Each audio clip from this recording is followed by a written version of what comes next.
Here's a quick arpeggio tip. An arpeggio is a chord that is played one note at a time rather than strummed all together. So we're going to use the note C, which is at the 13th fret of your B string.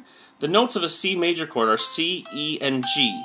So you find those three notes and you can make an arpeggio. An easy little trick is basically pull off from the G to the E, or the 5th to the 3rd, and then pick the root, or the C.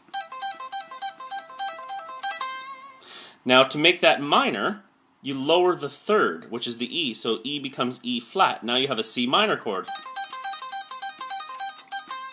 Now to make that augmented, you raise the 5th, the G, so G becomes G sharp.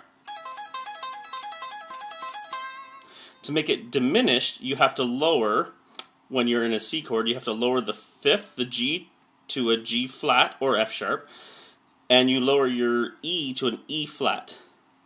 But you would call this G flat, really, because you want to stick with the alphabetical order of music. So C, E flat, G flat.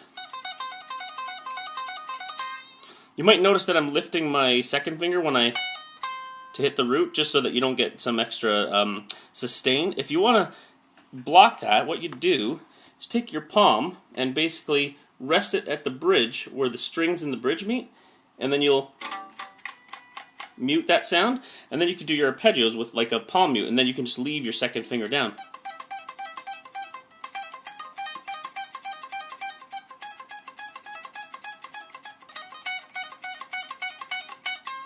A little bit sloppy, but you get the idea. Now, if you know where your notes are on any string, really, you just move it around. So here's a C, so that was my C arpeggio. If you want to move it to an F, you find an F note,